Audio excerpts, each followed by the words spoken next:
Le slam, vous connaissez? C'est une forme très contemporaine de poésie orale rythmée qui a lieu dans un endroit public et qui prend la forme d'une rencontre ou d'un spectacle. C'est un moyen de faire ressentir ses émotions aux autres. Grâce à des ateliers pédagogiques sur le slam, la praticienne-chercheuse, étudiante au doctorat en éducation et enseignante de français au secondaire, Dominique Baumans, a réussi à réconcilier certains de ses élèves avec le français. Ce projet l'a elle aussi transformée en lui permettant de vivre une francophonie ouverte et inclusive.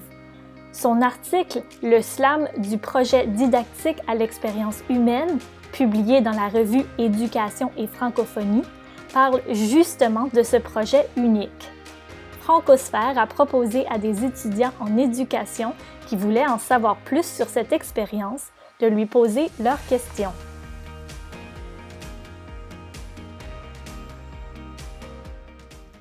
Au niveau de l'enseignement du français, c'est là que ça devient extrêmement intéressant, de se rendre compte que le slam n'est pas un genre en soi, selon moi et selon d'autres chercheurs en tout cas, mais Gay de Bellissen parle vraiment de convergence de genres, et moi c'est là aussi que ça m'intéresse au niveau de l'implantation du slam comme convergence de genre, véritablement, dans les classes de français.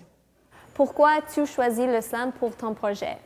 Je suis partie en fait d'un projet, elle me dit bon ben voilà, je voudrais faire un petit projet qui était plutôt un projet récréatif finalement, un projet pause dans tout ce qu'on faisait de plus sérieux, que je considérais en tout cas d'académiquement plus sérieux dans le sens où ça allait être clairement évalué.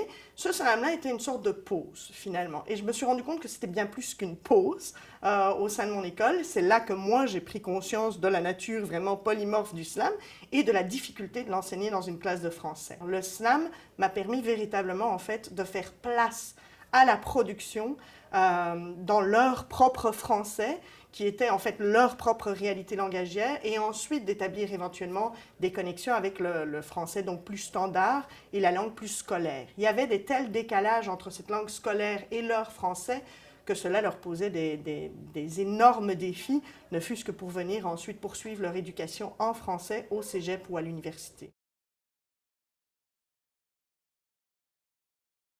J'espère simplement que le slam va pouvoir permettre finalement de redéfinir la francophonie, de définir cette francophonie comme étant plus plurielle, je dirais, plus inclusive, et il me semble que cet objectif-là est un objectif qui répond véritablement aux défis du XXIe siècle et aux défis d'inclusion et d'inclusion également de la diversité au XXIe siècle. Dominique, j'aimerais savoir, c'est quoi le rôle d'une praticienne-chercheur? Pour moi, ce statut de praticien-chercheur, praticienne-chercheuse dans mon cas, c'est vraiment un statut que je revendique comme étant non transitoire.